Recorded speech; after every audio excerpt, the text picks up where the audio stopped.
Hello students, आज हम बहुत ही इम्पोर्टेंट पॉइंट्स पढ़ने जा रहे हैं जो कि है सेल का विद्युत वाहक बल, जिसको हम कैपिटल ई से संबोधित करते हैं। सेल का विद्युत वाहक बल कैपिटल ई से संबोधित करेंगे इसको।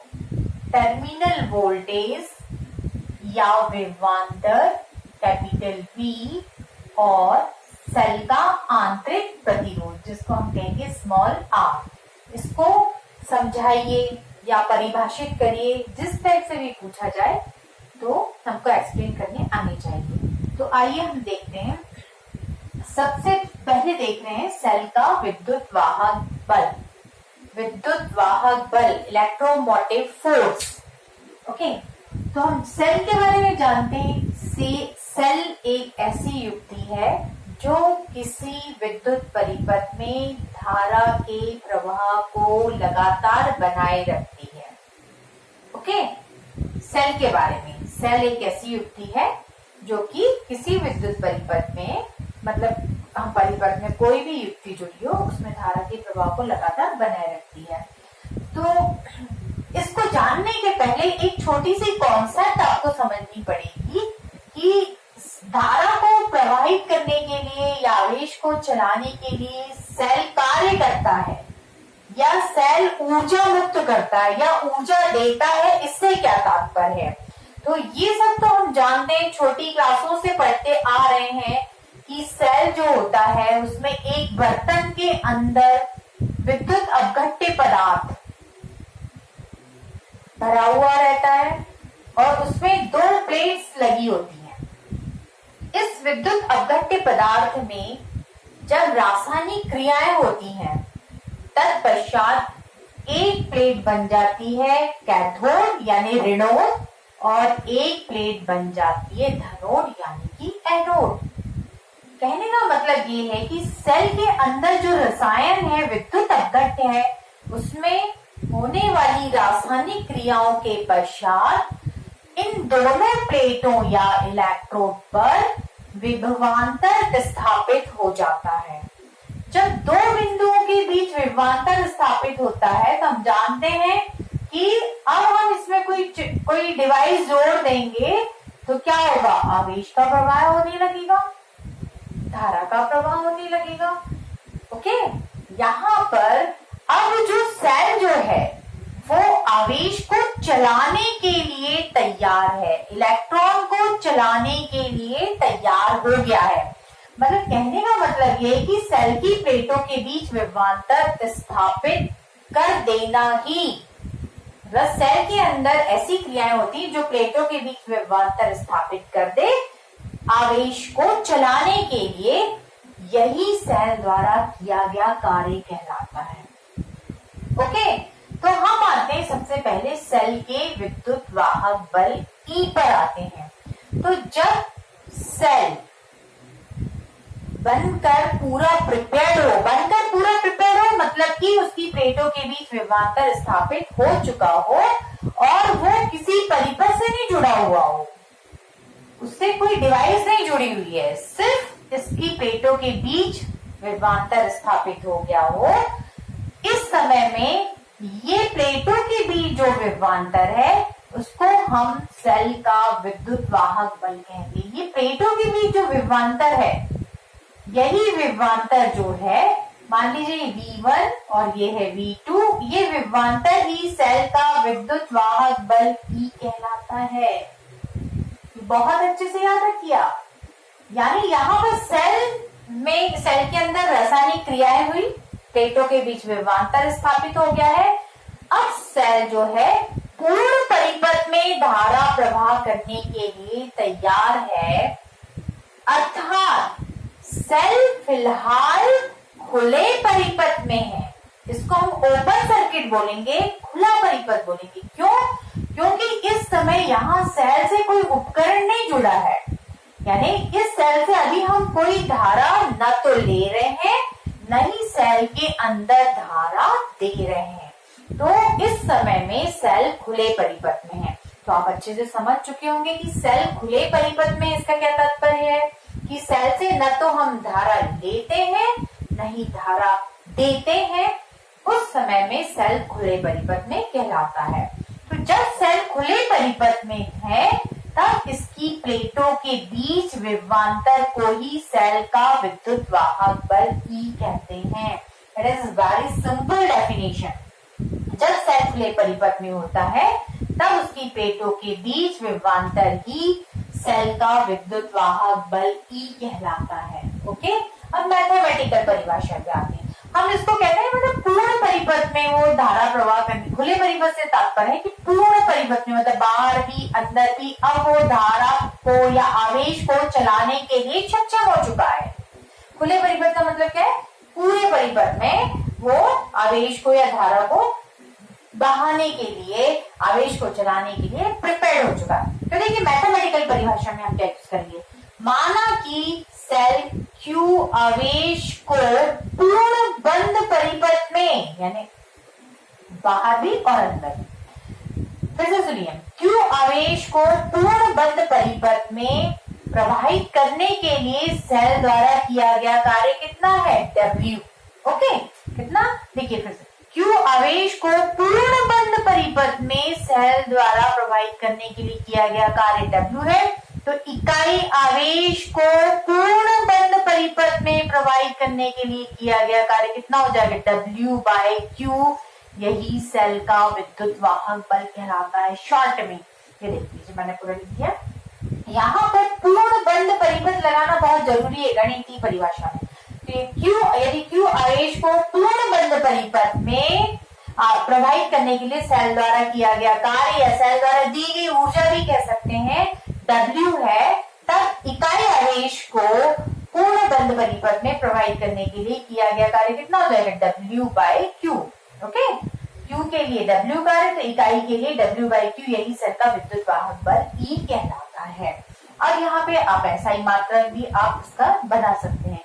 तो हमको मालूम है हम इसको किसमें नापते हैं, कार्य को किसमें नापते हैं अपन? 1 जूल। ऐसा ही मात्रक में देख लेते हैं, कार्य को मान लीजिए हमने नापा है 1 जूल और आवेश कितना है आपका? 1 कूलम।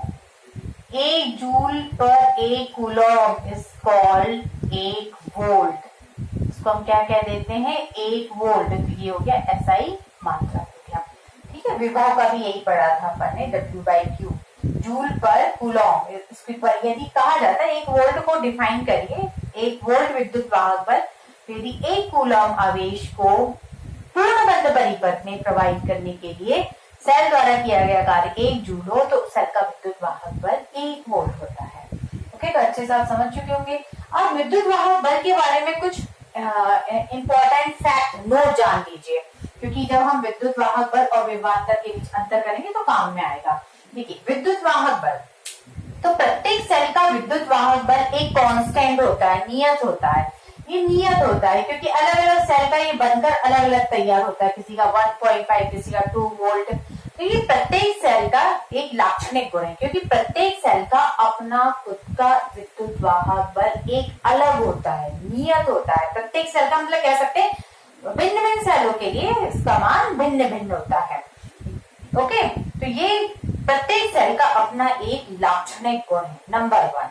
नंबर 2, ये विद्युत वाहक बल जो होता है वो इलेक्ट्रोड और अपघट्य की प्रकृति पर निर्भर करता है, उसके नेचर पर निर्भर करता है कि उसकी प्रकृति, अपघट्य की और इलेक्ट्रोड की प्रकृति कैसी है।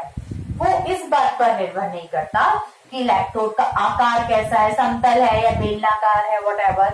इलेक्ट्रोड का आकार कैसा है इस बात पर निर्भर नहीं करता, और सेल में अपघट्य की मात्रा कितनी ली गई है, क्वांटिटी कितनी ली गई, परिमाण कितना लिया गया, इस बात पर भी निर्भर नहीं करता है। तो 3 बातें हमेशा दी कि ये जो है विद्युत वाहक बल सेल का अपना लाक्षणिक गुण है, ये प्रत्येक सेल का अपना एक मान नियत होता है।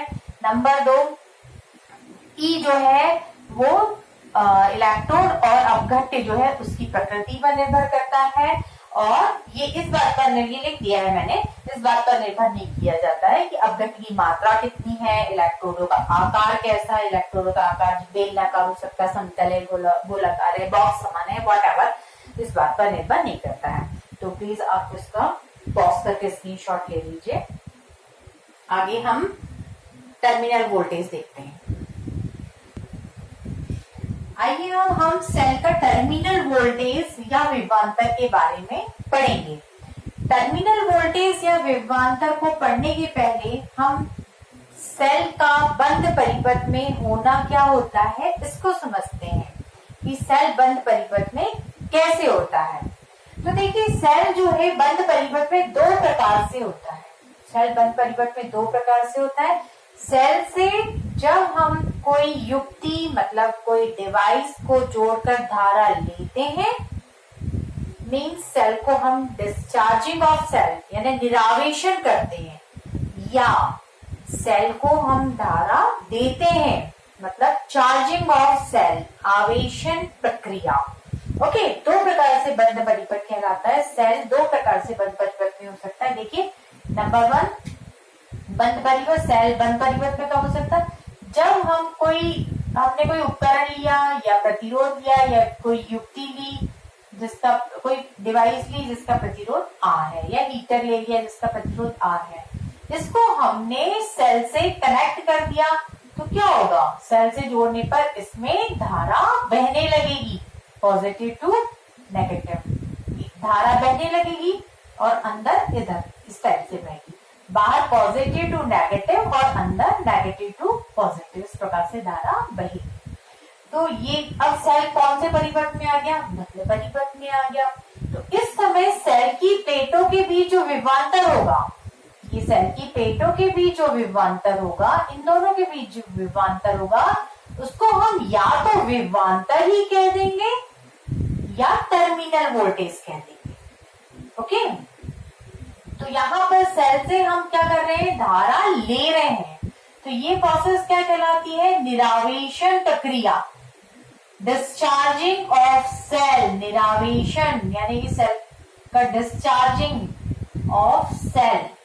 ओके, निरावेशन प्रक्रिया हो रही है। हम सेल से धारा ले रहे हैं या सेल को धारा दे रहे हैं। ओके, आप समझ चुके होंगे। खुला परिपथ मतलब कुछ जुड़ा नहीं है। सेल जैसे ये सेल अकेला, ये सेल खाली है, अभी कुछ जुड़ा नहीं है। ये सेल कौन से परिपथ में? खुले परिपथ में।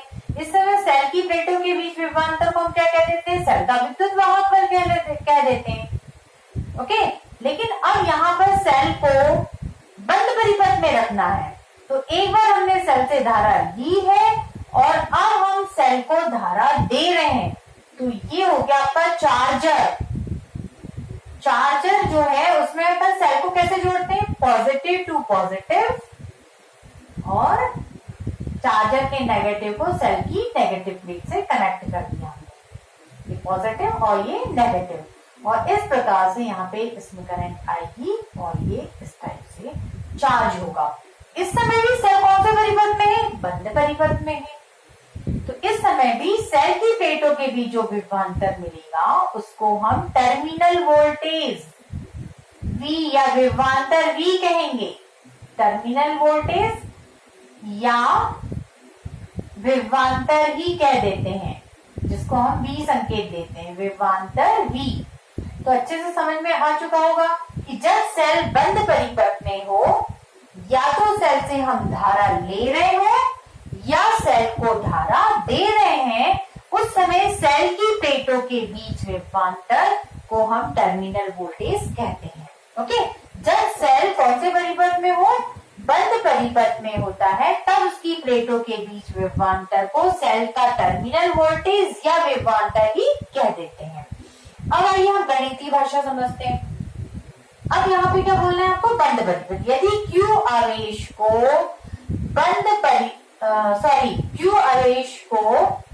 बाह्य परिपथ में, अब यहाँ पे आ जाएगा बाह्य परिपथ, Q वहां बंद परिपथ कहा था अपन ने। यदि Q आवेश को बाह्य परिपथ में प्रवाहित करने के लिए सेल द्वारा किया गया कार्य W हो, तब इकाई आवेश को बाहरी परिपथ में प्रवाहित करने के लिए किया गया कार्य W/Q को हम सेल का टर्मिनल वोल्टेज या विभवांतर कहते हैं। V/W/Q। ओके, तो Q आवेश को बाहरी परिपथ में प्रवाहित करने के लिए किया गया कार्य कितना है? W। तो इकाई आवेश को बाहरी परिपथ में किया गया कार्य W/Q को हम टर्मिनल वोल्टेज V कह देते हैं। मात्रक सेम वही रहेगा, जूल पर कूलम इज कॉल्ड वोल्ट। अब आइए देखिए किस बात पर निर्भर करता है। आपने कहा V/R। तो ये जो टर्मिनल वोल्टेज होता है बाहरी परिपथ जो है उसके प्रतिरोध पर निर्भर करता है, बाह्य प्रतिरोध पर निर्भर करता है। यदि बाह्य प्रतिरोध का मान ज्यादा होगा तो टर्मिनल वोल्टेज भी ज्यादा होगा। कहने का मतलब टर्मिनल वोल्टेज बाह्य प्रतिरोध पर निर्भर करता है। और किस प्रकार निर्भर करता है? समानुपाती निर्भर करता है। ठीक है, ओके। तो अभी डेफिनेशन तो बहुत अच्छे से समझ चुके हैं, दोनों मैथमेटिकल भी और ये सिंपल वाली भी। जब सेल बंद परिपथ में हो तब प्लेटों के बीच विभवांतर को टर्मिनल वोल्टेज कहते हैं, और जब सेल खुले परिपथ में हो तब प्लेटों के बीच विभवांतर को विद्युत वाहक बल कहते हैं। अब आइए हम जान चुके हैं, अब एक और थोड़ा सा आगे का नॉलेज अपन लेते हैं जो डिफरेंस करने के लिए काम में आएगा और ऑब्जेक्टिव पर्पस से भी, कि जब सेल बंद परिपथ में दो प्रकार से होता है। नंबर 1, सेल से धारा लेने पर, तो हमने क्या किया, ये डिवाइस जोड़ दी जिसका प्रतिरोध R है, हम सेल से धारा ले रहे हैं, ये इस टाइप से सेल से धारा ले रहे हैं। ओके, तो इस समय में क्या होता है, सेल से धारा लेने पर जो सेल की प्लेटों के बीच जो विभवांतर या टर्मिनल वोल्टेज है उसका मान सेल के विद्युत वाहक बल से कम हो जाता है इस स्थिति में। ओके, या उल्टा कह सकते हैं कि इस स्थिति में विद्युत वाहक बल ज्यादा होता है। उसका कारण ये है कि जब हम देखिए इसको समझिए, जैसे मान लीजिए सपोज पहले हम इससे करंट नहीं ले रहे थे, जो सेल प्रिपेयर्ड था यानी सेल ने जो ऊर्जा मुक्त करी थी या कार्य किया था, सपोज वो 100 था, सपोज माना 100 था। अब क्या हुआ कि हमने इसमें परिपथ जोड़ दिया, यहाँ पर बाहरी एक परिपथ जोड़ दिया, धारा लेने लग गया।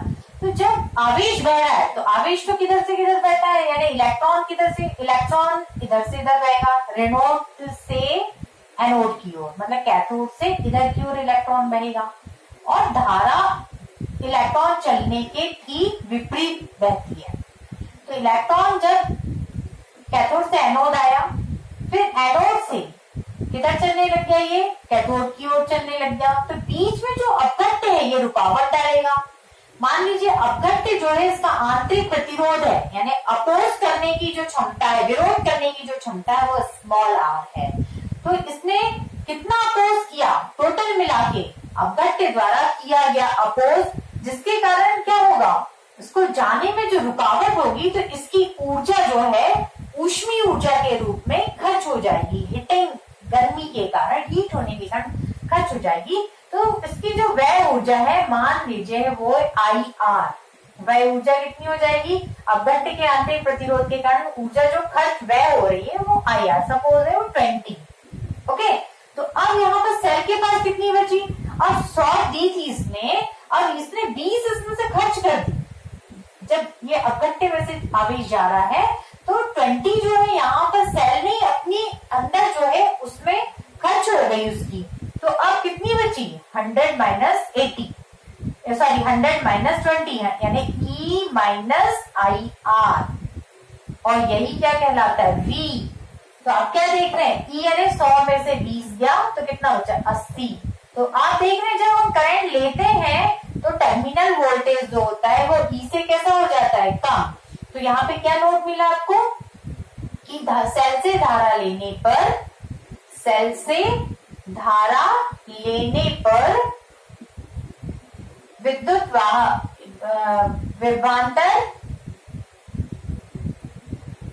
का मान जो होता है वो E से कैसा होता है, कम होता है। अब देखिए जैसे जैसे धारा लेंगे ये राशि बढ़ते जाएगी, जैसे जैसे हम धारा लेंगे तो क्या होगा, IR क्या होगा, बढ़ते जाएगा, इसमें से ज्यादा घटेगा तो V क्या होते जाएगा, घटते जाएगा।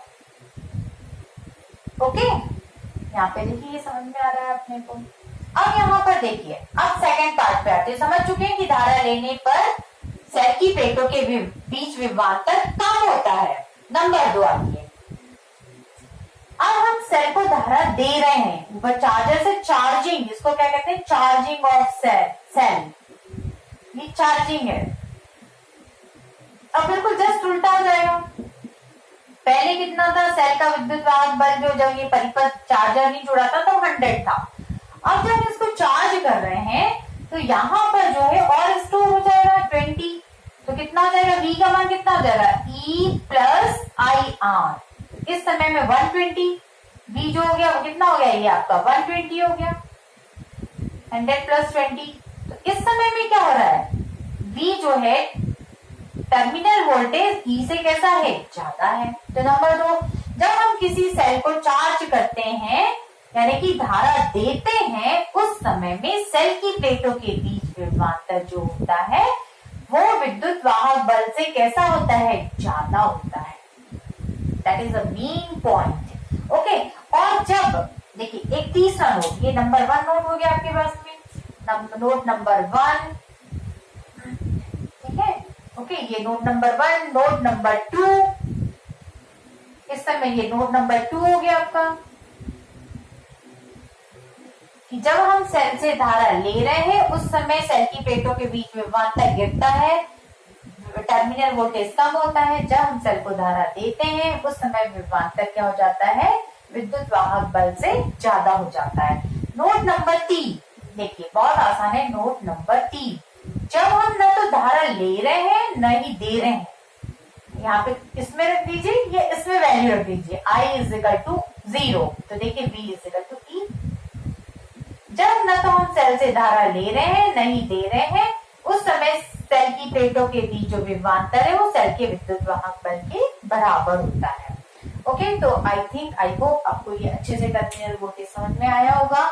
अब इसके बाद हम बिल्कुल आंतरिक प्रतिरोध देखते हैं छोटे से।